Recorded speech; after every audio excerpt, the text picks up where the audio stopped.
James Wilson woke up early that morning. Today was special.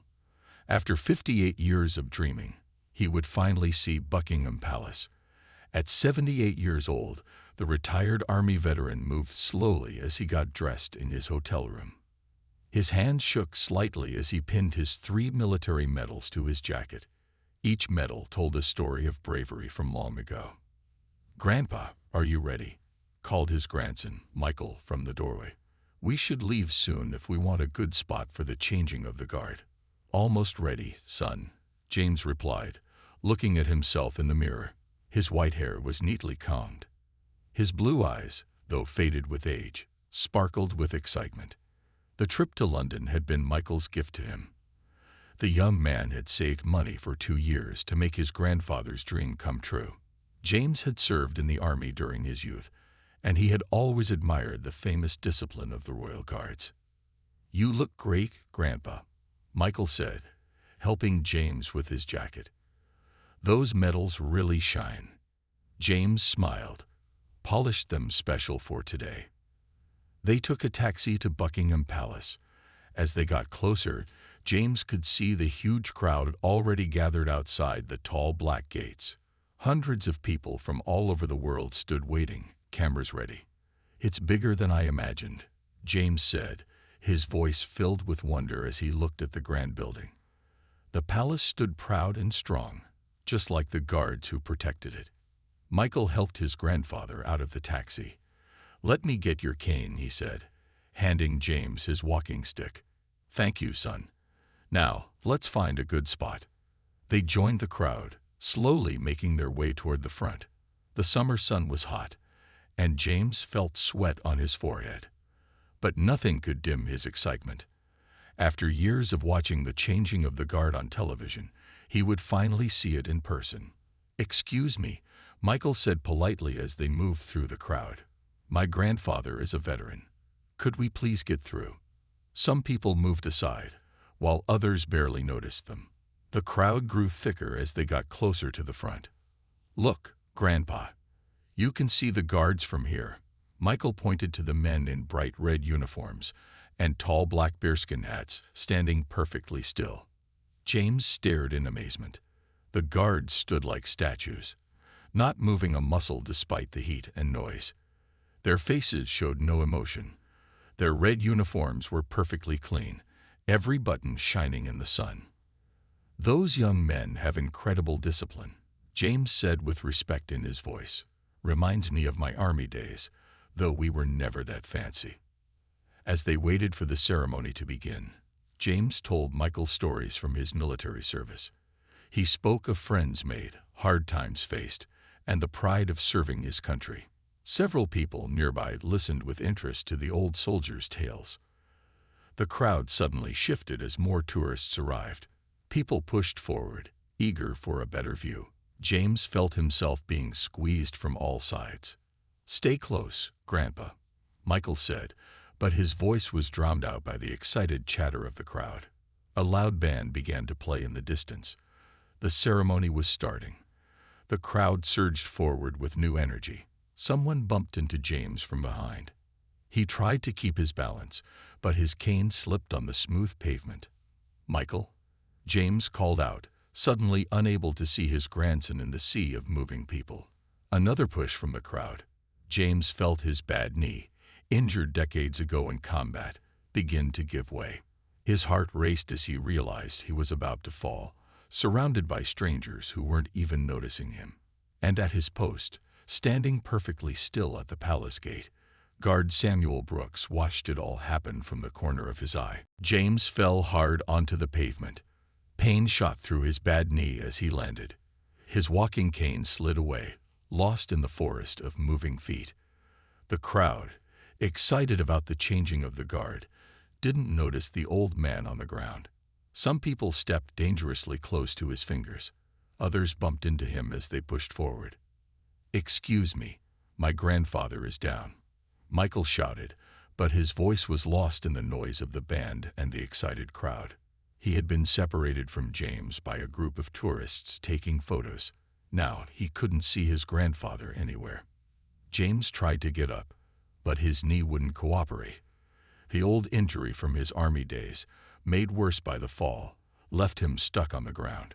Sweat ran down his face as he struggled. His chest felt tight with panic. "Please," he called out, his voice weak compared to the noise around him. "I need help." But no one heard him. The tourists were focused on the guards and the ceremony. From his spot on the ground, all James could see were legs and bags. The shiny black shoes of the nearby royal guard were just visible through the crowd. Guard Samuel Brooks stood at attention at his post. His face remained still as stone, just as he had been trained. For 3 years, he had perfected the art of not reacting to anything.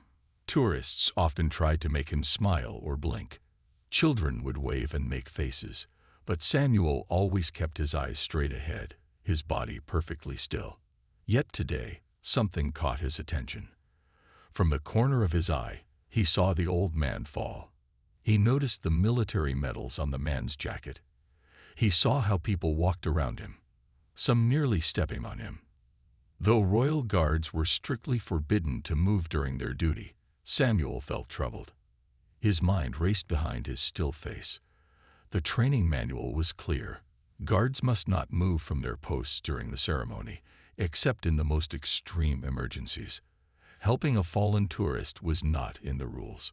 He could lose his position in the Queen's Guard if he broke protocol. But the old man was wearing military medals. He was a veteran, someone who had served and sacrificed, and now he was in danger of being trampled. The royal guard to Samuel's left gave him a quick side glance.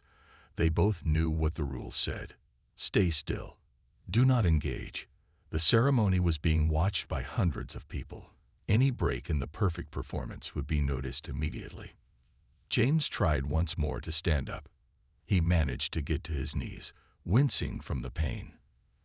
But the crowd shifted again, and someone knocked into him. He fell back, this time hitting his head on the pavement. A small gasp escaped his lips. That sound made up Samuel's mind. In one smooth motion, Guard Samuel Brooks stepped away from his post. The crowd nearby gasped in surprise. Some people started taking videos with their phones. No one had ever seen a royal guard break formation during the ceremony.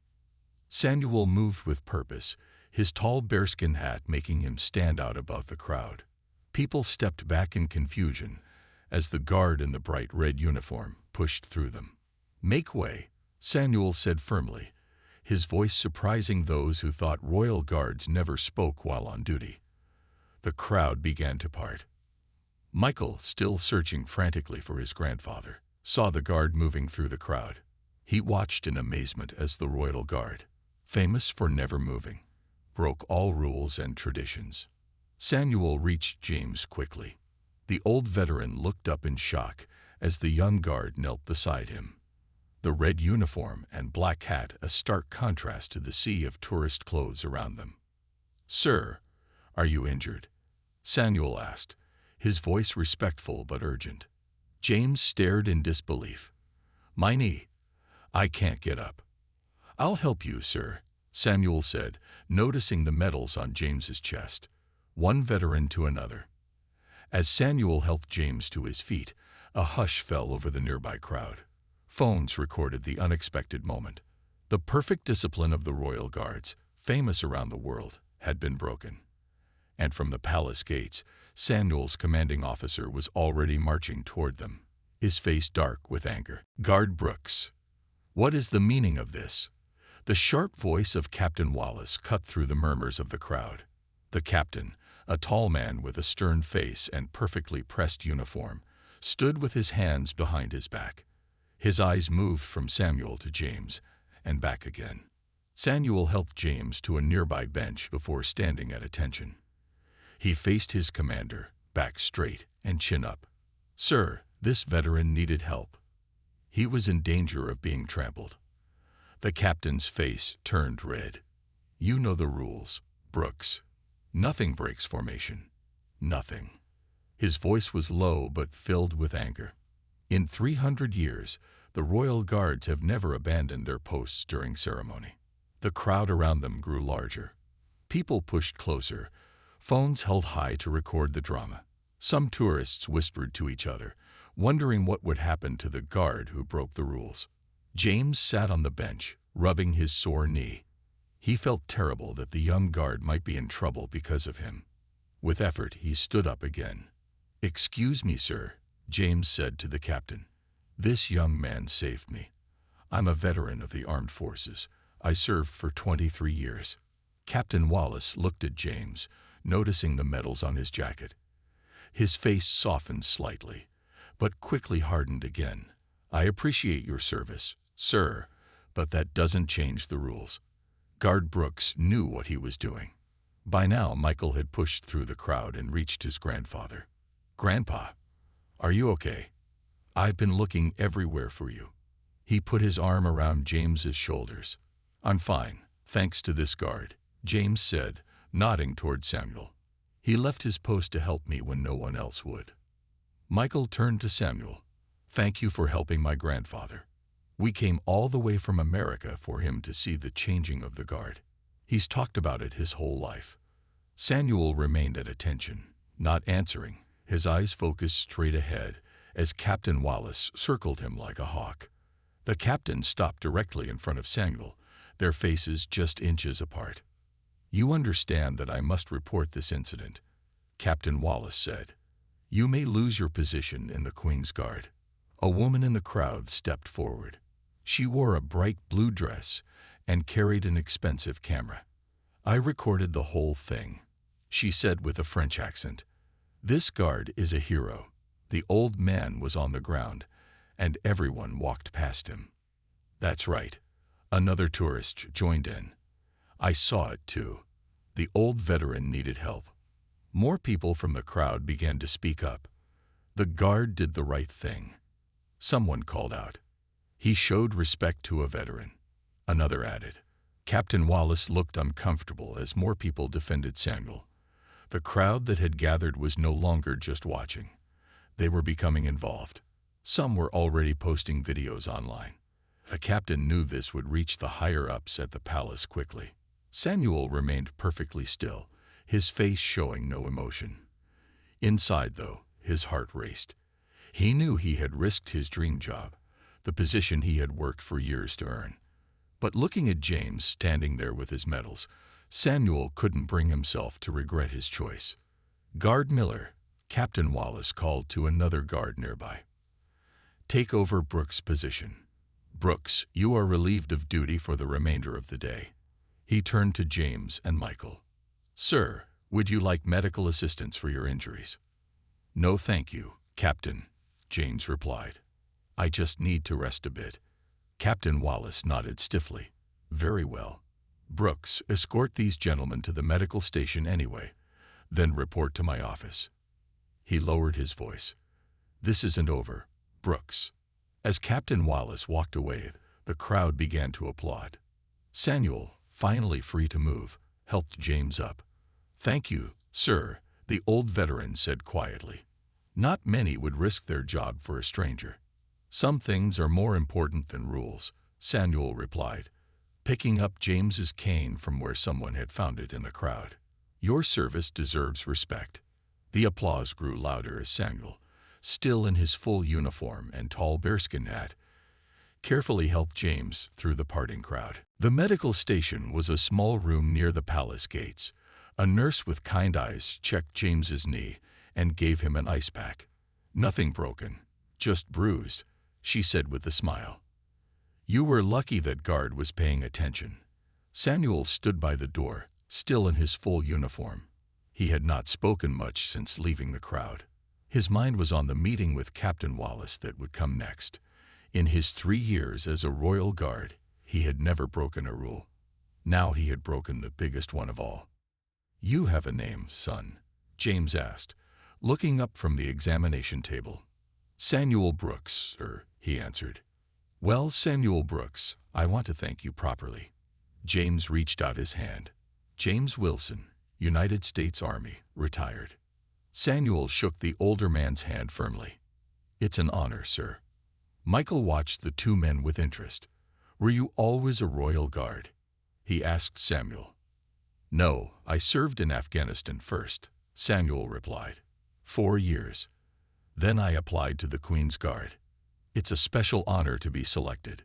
His voice grew quieter. At least it was. James frowned. You don't think they'll really fire you for helping me, do they? Samuel's face showed worry for the first time. It's possible, sir. The rules are very clear. We never leave our posts during ceremony except for extreme emergencies. But Grandpa could have been seriously hurt, Michael protested. That should count as an emergency. The nurse finished bandaging James's scraped hand. All done, she said. Just rest that knee for a day or two. As they prepared to leave, a palace official in a dark suit appeared at the door. Guard Brooks, he said formally. Captain Wallace is waiting for you. And Mr. Wilson, I've been instructed to inform you that the palace wishes to extend its apologies for your unfortunate experience today. James stood up, leaning on his cane. I don't want apologies. I want to make sure this young man doesn't get in trouble for doing the right thing. The official looked uncomfortable.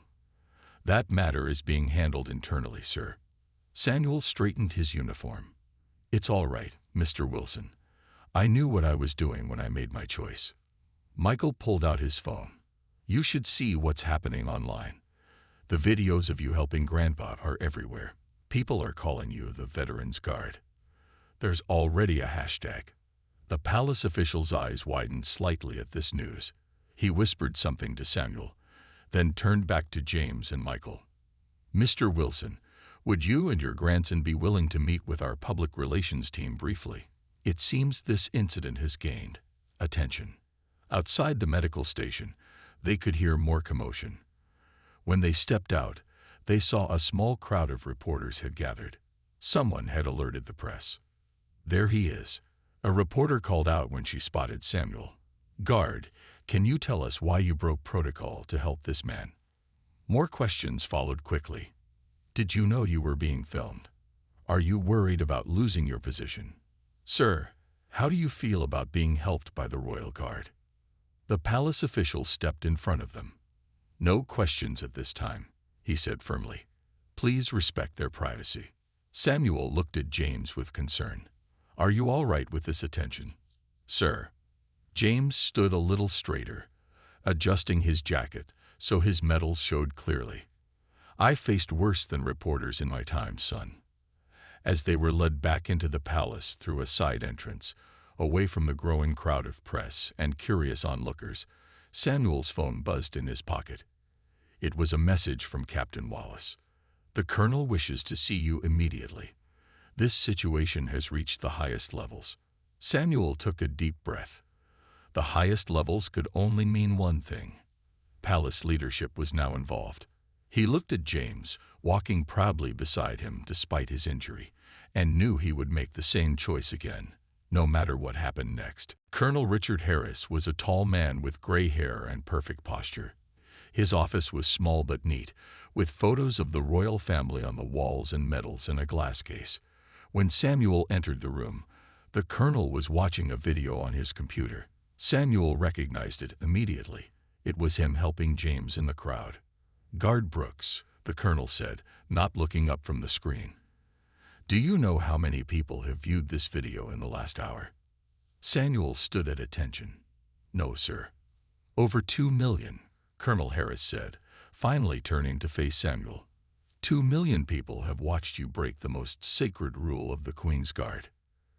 Captain Wallace stood in the corner, his face stern. Samuel could feel his career slipping away with each word. He had worked so hard to become a Royal Guard, passed every test, endured every challenge. Now it might all be gone because of one decision. Sir, I accept full responsibility for my actions, Samuel said. The colonel studied him for a long moment. Why did you do it, Brooks? You knew the consequences. Samuel took a deep breath. The man was a veteran, sir. He wore service medals. He was in danger of being hurt in the crowd. I couldn't stand by and watch that happen. So it was a matter of respect, the colonel said, his voice giving away nothing. Yes, sir. One soldier to another. Colonel Harris nodded slowly, then pointed to one of the photos on his wall. It showed a much younger version of himself in combat gear, standing with other soldiers. My father was a veteran too, Brooks. Korea. He taught me that rules exist for a reason, but so does judgment. Samuel remained silent, unsure where this was going. The colonel turned back to his computer and clicked on another video. This one showed an interview with a woman in the crowd.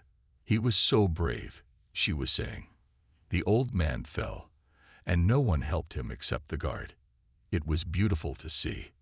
The palace switchboard has been flooded with calls, Colonel Harris continued. Most are supportive of your actions.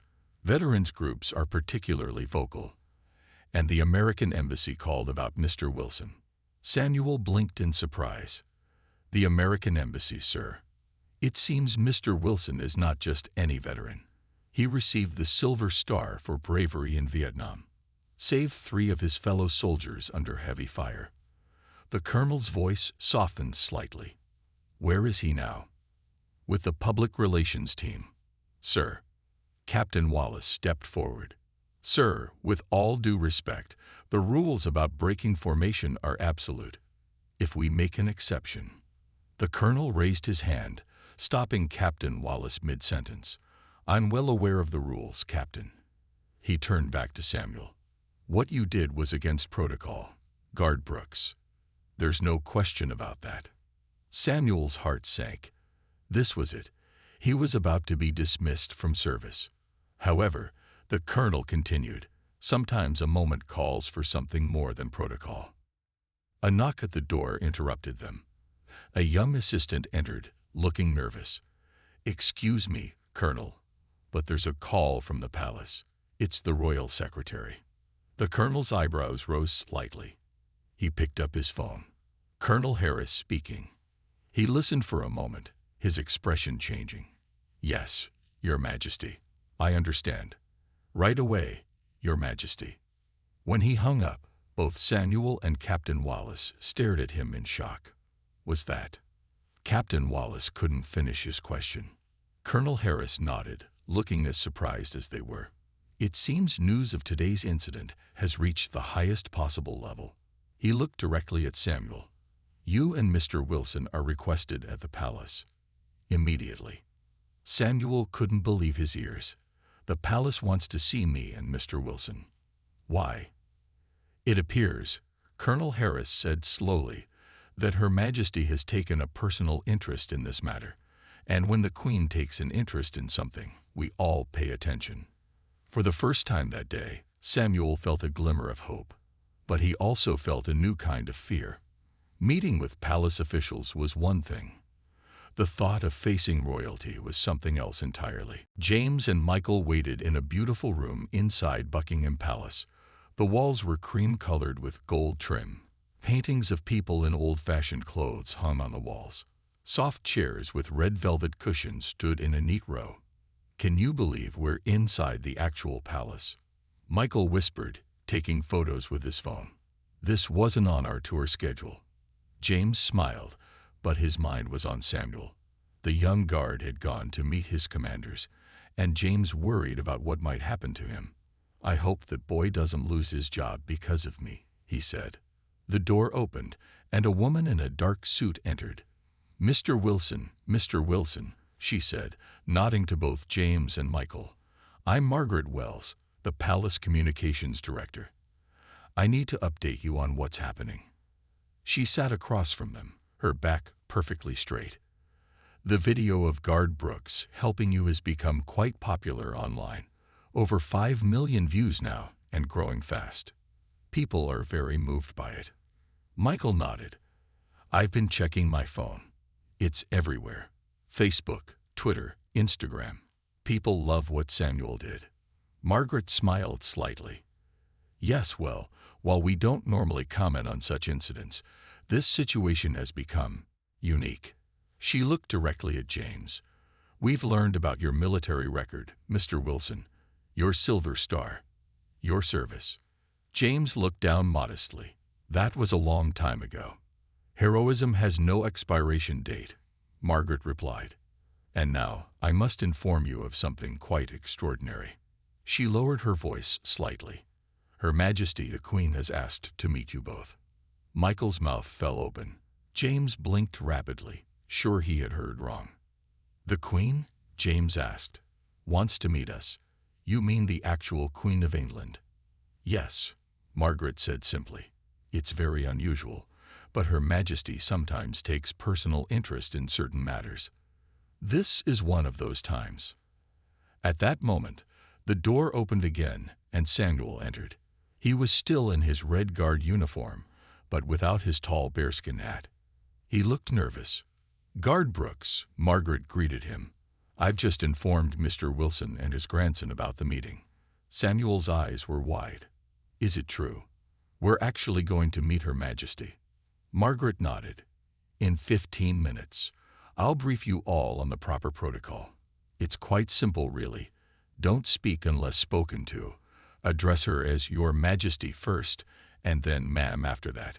Men should bow from the neck." As Margaret continued explaining the rules, a palisade brought in tea and small cakes on a silver tray. James noticed that Samuel was standing stiffly, not touching the food or drinks. "Sit down, son," James told him gently. "You look like you're still on duty." Samuel sat down slowly. "I'm sorry about all this," he said quietly. "I just wanted to help you. I never expected it to turn into such a big thing." "Life's like that," James replied, sipping his tea. "You never know which moment will change everything. For me, it was a split-second decision in a jungle in Vietnam. For you, it was seeing an old man fall at Buckingham Palace." Michael looked at his grandfather with surprise. James rarely talked about Vietnam. Samuel leaned forward. "What happened in Vietnam, sir, if you don't mind me asking?" James was quiet for a moment. "Our patrol was ambushed. I saw 3 of my friends go down. Without thinking, I ran out under fire and pulled them to safety, one by one." He shrugged. "I didn't plan it. I just couldn't leave them there." Samuel nodded slowly.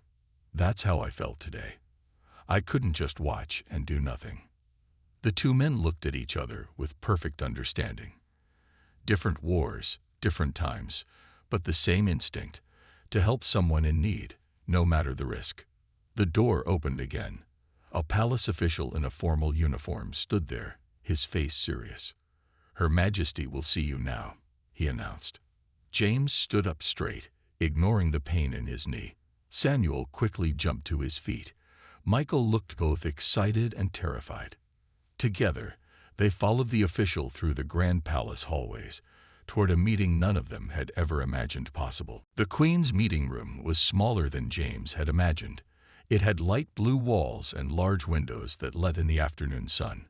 Beautiful old furniture filled the space, and fresh flowers sat in vases around the room. A small elderly woman in a pale blue dress sat in a chair by the window. She wore a simple pearl necklace and had a kind face. James, Michael, and Samuel all bowed as they had been taught. James's heart beat fast. In all his dreams about visiting England, he had never imagined meeting the Queen herself. "Please, sit down," the Queen said, gesturing to the chairs across from her. Her voice was soft but clear. "I understand you've had quite an eventful day at our palace." James carefully sat in the chair opposite her. "Yes, Your Majesty. Not exactly the visit I had planned." The Queen smiled slightly. "The best stories rarely go according to plan, Mr. Wilson." She turned to Samuel, who sat very straight in his chair. "And Guard Brooks, you've caused quite a stir today." Samuel swallowed hard. "I apologize for breaking protocol, Your Majesty." "Do you?" the Queen asked, raising an eyebrow. "Would you do it differently, given the chance?" Samuel hesitated only a moment. "No, Your Majesty, I wouldn't." Mr. Wilson needed help. The Queen nodded, seeming pleased with his answer. "Protocol exists for good reasons," she said, "but compassion and judgment are equally important. Sometimes, the right thing to do is to break the rules." She reached for a small box on the table beside her. "Mr. Wilson, I understand you served with distinction in Vietnam. You were awarded the Silver Star for bravery." "Yes, ma'am," James replied. "A long time ago. Bravery doesn't fade with time. the Queen said. She opened the box and took out an old medal. It was silver with a blue ribbon. My father, King George VI, created the George Medal to honor acts of great bravery by civilians. After watching the video of what happened today, I believe Guard Brooks deserves this recognition. Samuel's eyes widened. Michael gasped softly. James felt tears forming in his eyes. It's not often awarded, the Queen continued, but I believe saving a decorated veteran from harm, at the risk of one's career and reputation, qualifies as an act of bravery. She handed the box to an aide, who brought it to Samuel. Inside was the George Medal, shining in the sunlight from the window. Your Majesty, I don't know what to say, Samuel stammered, looking at the medal in disbelief. You need not say anything, the Queen replied. Your actions spoke clearly enough. She turned back to James. And Mr. Wilson, I wanted to thank you personally for your service. Though you served in the American forces, all allies who fought for freedom deserve our respect and gratitude. James nodded, too moved to speak. I understand you came to London specifically to see the changing of the Guard, the Queen continued. Perhaps we can arrange a special viewing for you, one where you don't end up on the ground.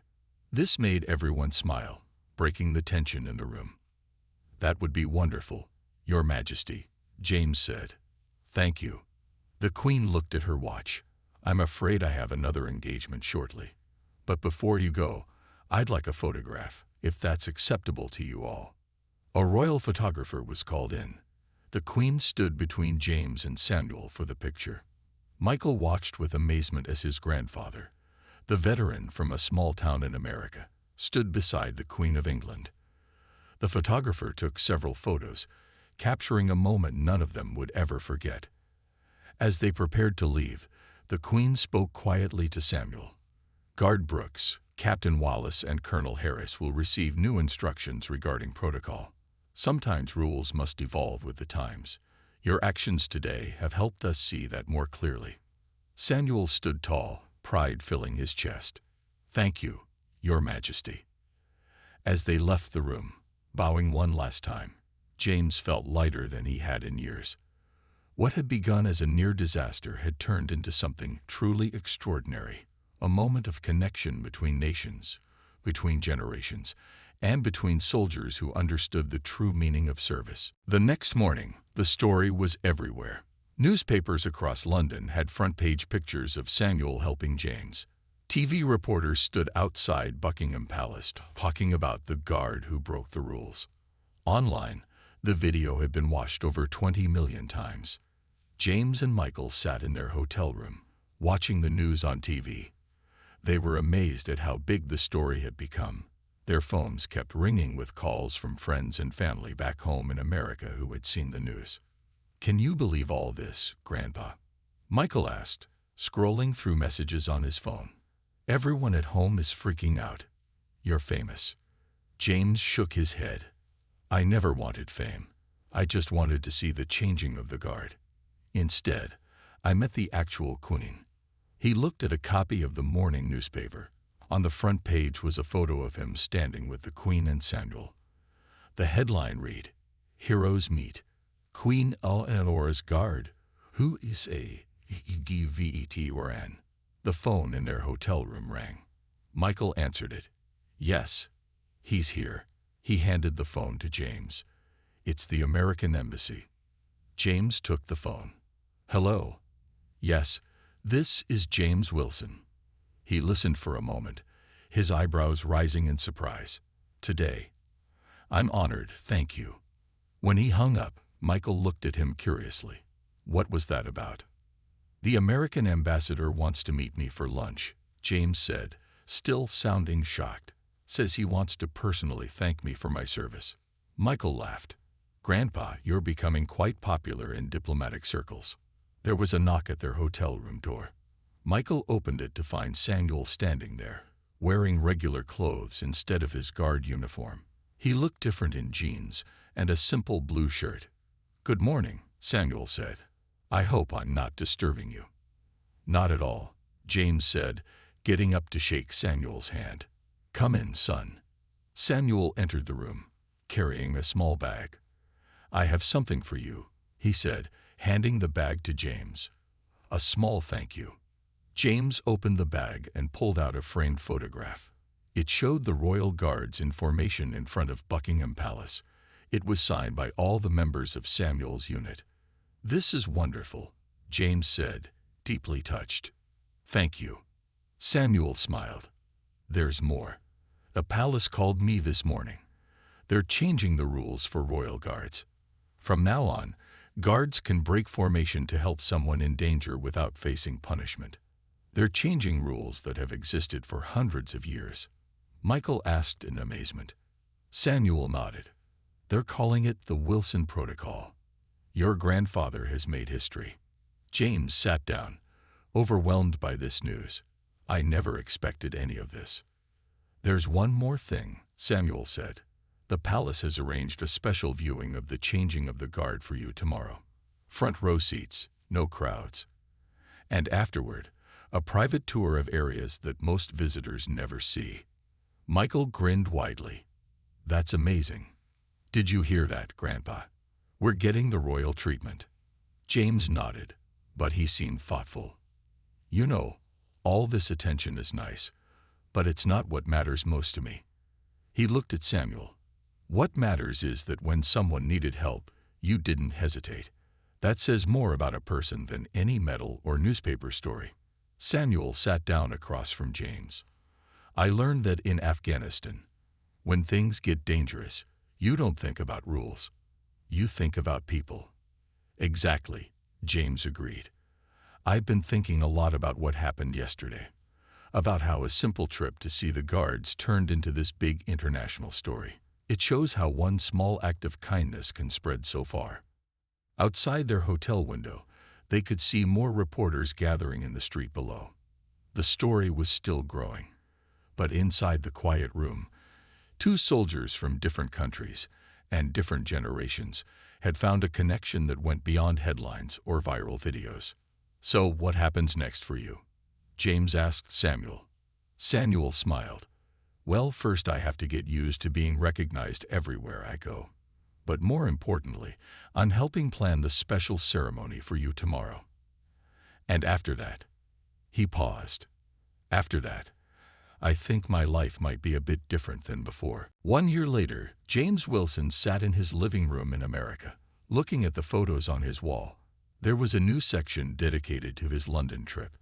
The centerpiece was the picture of him with the Queen and Samuel. Next to it hung a framed copy of the Wilson Protocol that now guided royal guards at Buckingham Palace. James smiled as he heard a car pull up outside. He got up slowly, his bad knee still bothering him sometimes, and went to the window. A taxi had stopped in front of his house. From it stepped a tall young man in a neat blue suit. "Michael," James called to his grandson who was in the kitchen. "Our guest is here." Michael hurried to the door and opened it just as Samuel Brooks reached the porch. "Welcome to America," Michael said, shaking Samuel's hand warmly. "How was your flight?" "Long," Samuel admitted with a smile. "But worth it." James came forward, and the two men embraced like old friends. "It's good to see you, son." Samuel had changed in the past year. He stood with the same military posture, but there was a new confidence in his eyes. The George Medal incident had changed his life in ways no one could have predicted. Come in," James said, leading Samuel into the house. "We have a lot to catch up on." In the living room, Michael brought out tea and cookies. "Very British," Samuel noted with a laugh. "You remembered." They sat and talked about all that had happened since their famous meeting. Samuel was no longer a royal guard. After the incident, he had been promoted and moved to a special role training new guards. The Wilson Protocol was now a regular part of guard training, with Samuel often telling the story of that day. "And what about you, sir?" Samuel asked James. "How has life been since our adventure?" James chuckled. "Well, I'm not used to being recognized at the grocery store, that's for sure. For a while, everyone wanted to hear the story, but things have calmed down now." Michael brought out a newspaper and handed it to Samuel. Did you see this? They're making a movie about what happened. Some famous actors are going to play you both." Samuel looked surprised. "A movie? That's unexpected." James shook his head. "Hollywood. They're calling it The Guard and the Veteran. Sounds a bit dramatic to me." They all laughed. The real story needed no embellishment. "The best part of all this," James continued, "is the veteran support program that came out of it. After their story went viral, people had donated money to help veterans visiting London. The fund now paid for veterans to see the changing of the Guard with special access. Over 200 veterans from different countries have taken part so far," Michael added. "Many of them never could have made such a trip without help." Samuel nodded. "That makes it all worthwhile, doesn't it? That something good came from our chance meeting." James looked thoughtful. "I don't think it was just chance. I think some things are meant to happen." They spent the rest of the day showing Samuel around their small town. People stopped them on the street, recognizing the famous pair from the news. Children asked for photos with the brave Guard. Samuel handled the attention with grace, always turning the focus back to James and his military service. That evening, they attended a special dinner at the local Veterans Hall. James and Samuel were the guests of honor. When they walked in together, everyone stood and applauded. The town mayor gave a short speech. "What happened in London showed the world something important," he said. "It showed that duty sometimes means breaking the rules. It showed that respect between soldiers crosses all borders and all generations." As James and Samuel stood side by side, hearing the applause, both men felt the same thing, that their brief moment at Buckingham Palace had created something lasting. Their story had touched people because it was simple and true. When someone needs help, you help them. Rules and borders and protocols fall away, and what remains is our shared humanity. James leaned toward Samuel and said quietly, "Not bad for a vacation that started with me falling down." Samuel smiled. "The best things often begin with a bit of chaos, sir."